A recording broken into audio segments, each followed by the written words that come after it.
अस्सलाम वालेकुम नाज़रीन, मैं हूं आपकी मेज़बान अरूसा खान और आप देख रहे हैं डेली पाकिस्तान। डॉक्टर्स और वकला की लड़ाई, ये लड़ाई क्यों हुई, इसके असल हक़ाइक़ क्या है और वजह क्या थी इस लड़ाई की, ये आज हम सब जानेंगे। मेरे साथ इस वक्त यंग डॉक्टर्स एसोसिएशन के general secretary doctor Salman Haseeb साहब मौजूद हैं, इनसे जानते हैं। अस्सलाम वालेकुम सर। जी बिल्कुल ठीक सर, इस वाक़े के असल हक़ाइक़ क्या है?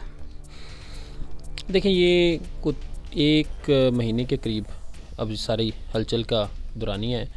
सबसे पहले कोई एक वकील साहब यहाँ पे तशरीफ़ लाए, एक प्रेस्क्रिप्शन, एक नुस्खा लेके आए। मरीज़ उनके साथ नहीं था। पहले उन्होंने फार्मेसी वालों को जो है लाइन में लगने पे लड़ाई हुई। फिर वहाँ पे जो लीगल कार्रवाई है कि पहले मरीज़ को डॉक्टर को दिखाना ज़रूरी है, वो उन्होंने दिखाना ज़रूरी नहीं समझा। फिर वहाँ की उनकी लड़ाई हुई तो उन्होंने अपनी जो है नाक के ख़िलाफ़ इसको नागवार गुजार दिया। होना ये चाहिए था कि कानून तो यह है कि DMS MS को किसी को दरख्वास्त देते कि फार्मेसी के अमले ने मेरे साथ ज़्यादती की है। वो गए और 35 से 50 के करीब वकला का जत्था लेके आ गए और OPD पर हमलावर हो गए। हमलावर हुए हैं तो आगे से फिर सिक्योरिटी ने उन्हें जवाब दिया है, जिससे ये थोड़े ज़ख्मी हो गए। तो बजाय इसके कि नदामत करते कि हम हमलावर हुए हैं, हम ऑपरेशन कर रहे हैं, बजाय इनके कि बड़े इनके इंटरवीन करते, इन्होंने जाके IG ऑफिस का घेराव किया, चीफ सेक्रेटरी के दफ्तर का तोड़ फोड़ किया और जो है सियासी किस्म के मुकदमात बनवा दिए दहशत गर्दी के हमारे एम्प्लॉयज़ के ख़िलाफ़। कोर्स जो है लॉ का, उसके थ्रू इन सब की इन्वेस्टिगेशन हुई। पुलिस ने क्लियर कर दिया कि दहशत गर्दी के मुकदमात नहीं बनते, दोनों तरफ मुकदमात हैं। उन्होंने कार्य सरकार में मुदाखलत किया है तो इन्होंने आगे से मारा है। तो जब इन दोनों पे मुकदमात हुए तो इन दोनों ग्रुप्स ने बैठ के सुलह कर ली। एक ने माफ़ी मांग ली, दूसरी ने माफ़ी एक्सेप्ट कर ली। फिर चूँकि इनका इलेक्टोरल प्रोसेस चल रहा है, जिस ग्रुप ने माफ़ी मांग ली, माफ़ी कबूल कर ली उनके वकला के, उनके ओपोनेंट्स ने अपना इलेक्शन जीतने के लिए इसको इलेक्टोरल कैंपेन का हिस्सा बना लिया कि जी हमें तो बदला लेना है। और उन्होंने उठा के कोई पुरानी वीडियो मामला तय होने से पहले की वायरल कर दी। हमने फिर अच्छा, उसमें वीडियो में भी कोई ऐसी को बहुत गलीज़ बातें नहीं हैं, उससे ज़्यादा गलीज़ गंदी गालियाँ दूसरी तरफ से दी गई थी। उसमें तो बड़े प्यारे प्यारे अदबी शेर हैं, बड़े अच्छे शेर हैं वो। तो जब वो वायरल हुई है, हमने दोबारा इनसे रब्ता किया है, इनको दोबारा बिठाया, गले मिलाया है और उससे सारी कार्रवाई दोबारा DIG ऑफिस इनाम साहब के दफ्तर में हुई है और उसकी वीडियोस भी मौजूद हैं। दोबारा दोनों ग्रुप्स ने इस बात पे इत्तफाक किया है कि पुरानी वीडियो है और एक साजिश के तहत जो है ये फैलाई जा रही है। 10 दिसंबर की रात को दोबारा मिले हैं और इनके जो सिटिंग प्रेसिडेंट हैं उन्होंने अंडरटेकिंग दी है कि हमें तो पता है कि ये पुरानी वीडियो है, हम जाके अपने लॉयर्स को समझाएंगे and there will be no reaction. अगले दिन फिर भी वो बेचारे सिटिंग प्रेसिडेंट का जो ओपोनेंट था उसने लाने बगावत किया अपने सिटिंग प्रेसिडेंट के ख़िलाफ़। उसने चूँकि वो प्रॉपर्ली उसकी पोजीशन वीक होगी, उसने इसको सियासत का और कैंपेन का हिस्सा बनाया।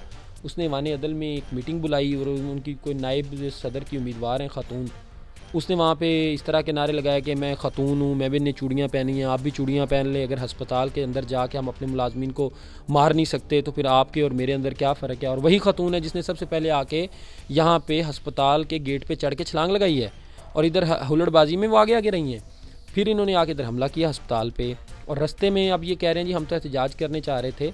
तो रस्ते में जिस तरह की इनकी वीडियोज़ वायरल होती हैं कि हम अस्पताल जाएँगे, हम अस्पताल में जाके डॉक्टर तू तो गियो बाईपास कर देंगे, स्टंट डाल देंगे, घुसके मारेंगे। अगर आप कहें कि हमारा प्लान नहीं था, ये कहीं बाई चांस हो गया, तो प्लान तो आपका था। आपने वाने अदल में अनाउंस किया है जिसकी वीडियोस मौजूद हैं कि we are going to attack the hospital. आप रस्ते में ऐलान करते आ रहे हैं कि we are going to attack the hospital, फिर आपने अटैक किया है।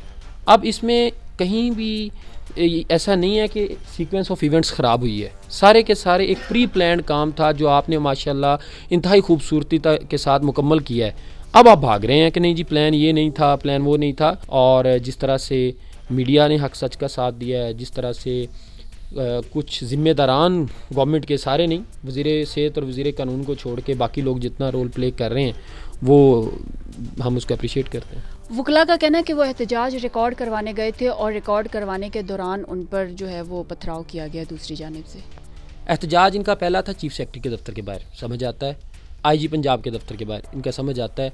हॉस्पिटल में क्या उस दिन PM का विज़िट एक्सपेक्टेड था, CM आ रहे थे, किसके सामने, मतलब किससे इंसाफ मिलना हॉस्पिटल में? ना तो MS का कोई ऐसा ऑर्डर निकल सकता है कि जाओ जी हमने आपको इंसाफ दे दिया। तो ये तो एक लेम एक्सक्यूज़ है।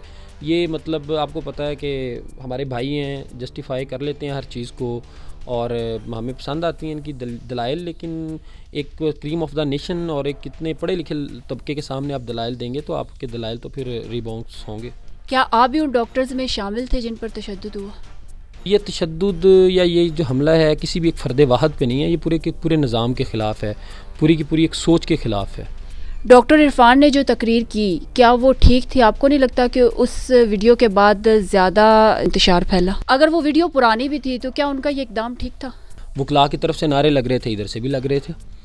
वकला डॉक्टरों को बड़े गलत गलत अलक़ाबात से याद कर रहे थे। इन्होंने गालियां देने के बजाय मैं समझता हूँ कि ज़्यादा शाइस्तगी से उसका जवाब दिया। वो क्या शेर क्या था, वो सुना है उनके इश्कों से बुझी है प्यास सहरा की, तो इसमें क्या गलत बात है?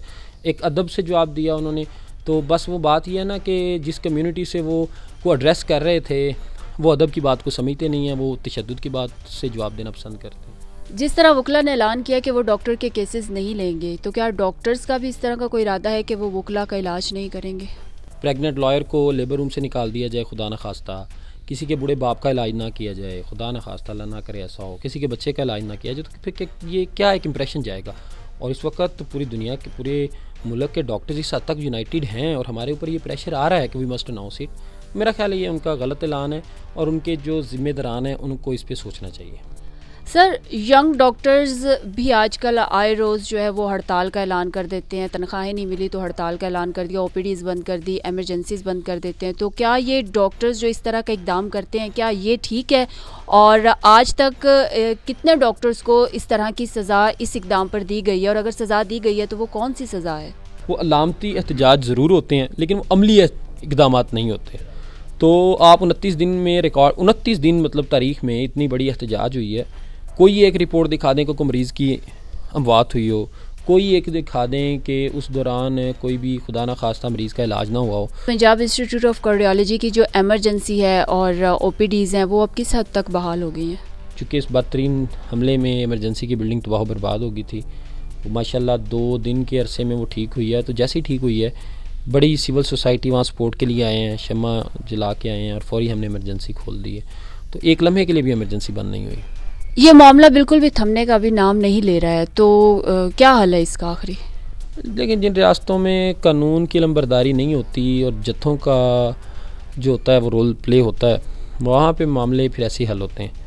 मेरा ख्याल है कि स्टेट को एक्ट करना चाहिए। बहुत शुक्रिया सर। नाज़रीन, ये मामला कब और कैसे थमेगा ये तो अब आने वाला वक्त ही बताएगा। इसी के साथ अपनी मेज़बान अरूसा खान को इजाज़त दीजिए। देखते रहिए डेली पाकिस्तान। अल्लाह हाफिज़।